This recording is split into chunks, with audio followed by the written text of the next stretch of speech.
What's happening, you guys, gals? Welcome. Dallas here. Quick. We'll try to make it quick. I want to do a looping tips for beginners. And this doesn't even necessarily mean beginner player, although it can, but I mean more to beginning looping. And just a couple tips to kind of get you started here. I find looping is a great tool for many reasons. It can be a performance tool. It's a great practice tool. Hands down, my favorite application for it. It's also great just for kind of working out like different parts, like different layers, like writing. I mean, there's lots of things you can do with it, right? But let's kind of talk about it today in like in a sense of just trying to loop things for your own satisfaction, right? For you at home, you want to make them sound as cool as possible, but while also it's just kind of more for practice, right? We're not trying to get at like performance tips with a looper today. So that's what I'm getting at. So cool. Well, guys, I think part of my idea with this today is I wanted to be real random with this and not very planned out, because it's very easy for me to map out exactly what I'm going to loop and the beat and the this and the that and have it all perfect and all, maybe even already recorded and in my looper. That's pretty easy to do, to take your time with it. Doing it on the fly is a little harder, so I want to just randomly try to do it on the fly with you. So I don't really have anything planned for this lesson. I do have a rough idea in my head of the points, the bullet points I want to make and the tips I want to make, but I don't have like what I'm going to play at all mapped out. I think this will go well. If not, we'll scrap it. We'll see. Let's start out with, I'm just going to pick. Now, to start out, you don't have to loop with a drum beat, okay? And what I used to do before they even made loopers that had drum beats is I would scratch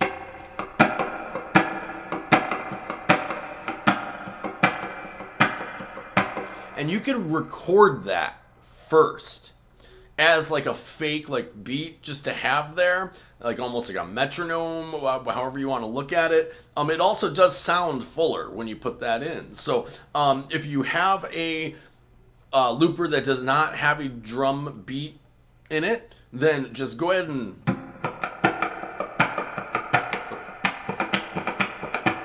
make your own beat with your guitar and pickups. It'll pick up the sound, loop it, and it'll actually sound better with that, I promise you. So give that a shot. Really cool little trick. We'll give Michael Lemo flowers for that one. I got that from watching his videos with Norm's Rare Guitars. Check them out. Anyway, so I'm going to just choose the very first drum beat that comes up in my looper here. And I have no idea. I think it might be on the there's like 30 beats in here. It might be on the last one I use. I don't know. It doesn't have a dialer. It's got a button thing on it. That you cycle through the beat, so I have no idea what beat it's on, nor the speed, and I'm not going to adjust the tempo nor the actual drum beat. So let's just put a groove. I like it. Okay, let's do something. First, you got to think of what you're going to play, right? So I'm going to just keep it simple and loop 2 chords today. You can make that a 1-chord vamp. You can just vamp on one thing. You can make that a 6-chord cycle. You can loop whatever you want to loop. Let's make this today just a 2-chord vamp. Let's stick to minor, because I'm actually going to leave the loop in here for a lesson I'll do later. Now I'm thinking. All right. So let's do, I'm here at the 5th fret. Let's do D minor to C.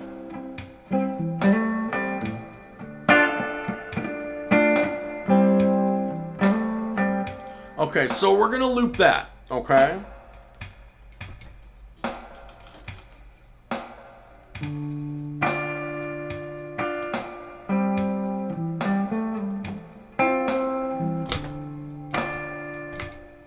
All right, so that's the first thing we have looped. I already didn't really do what I wanted to do as my first tip. So That's all right. We're just going to leave it because I did it. And we said we're going to be random about this, and that's what we're doing. My first tip was going to be not to throw in embellishments and to just play the chords. So to just play.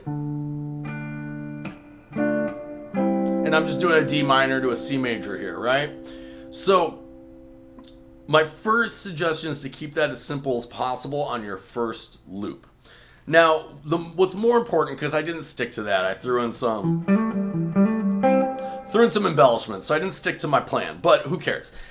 The real point I wanted to make here was where you loop it, where you press the pedal.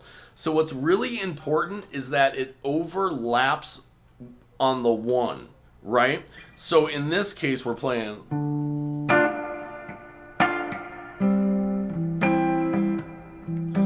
And then on this, I'm going to let that kind of come through, and when you're hitting that pedal as you're playing through it, right? So I'm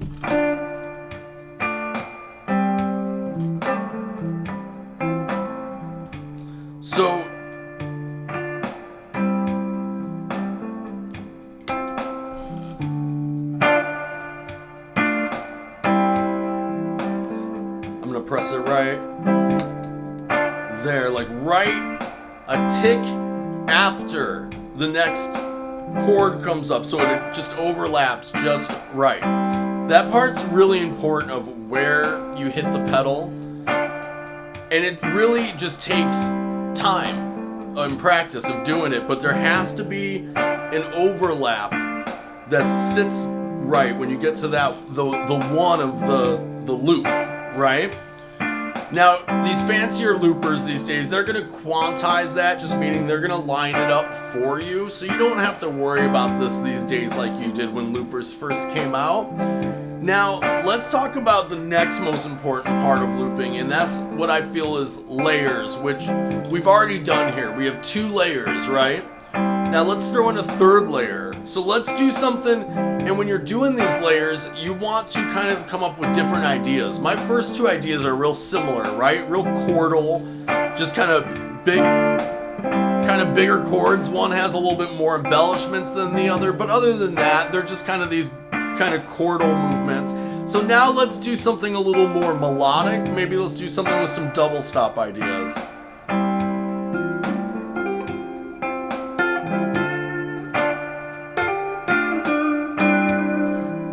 So now we're just going to throw that in a little bit.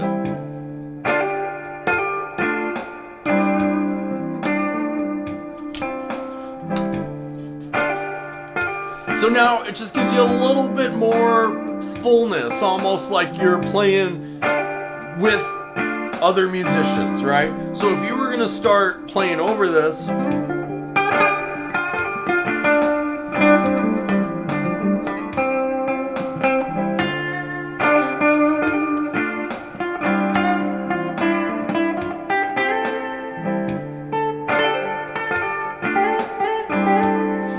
if you're playing along with it, you're going to eventually want to keep layering if you want to build it, right? So now I'm going to throw in another one. And we'll just kind of keep working it up until it gets into more of a climax, right?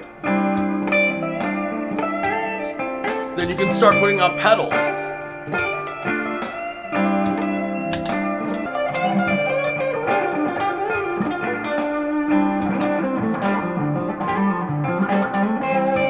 So you can see how you keep going there.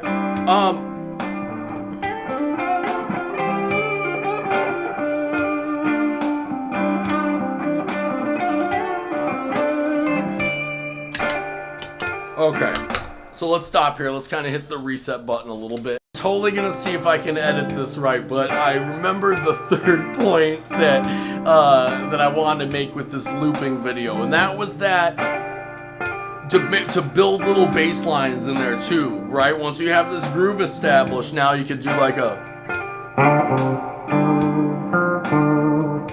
So let's just throw that in there.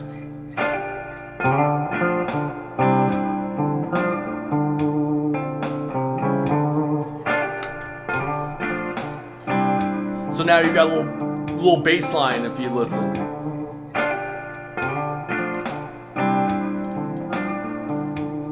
right? So that gives you kind of like a little bass line in there. So yeah, that also kind of coincides. I would say that that also coincides with the idea of layering. However, I find that it's specifically different when you're thinking layers of what the guitar would play, you know, in this case. You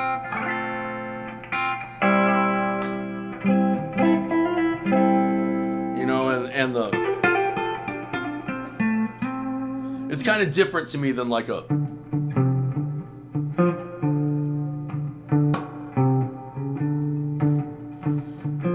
Which is kind of like a bass line type of idea. Not that you can't play that on guitar and throw that in if you're just a guitar player, but just kind of getting it kind of more into the headspace of what you'd play if you were playing a bass line over it. Two, if you have a pedal that does octaves, you can actually put a bass line on it. So anyhow, I still want to keep this one here because I still think there is some cool things you might be able to get out of this if you're new to looping.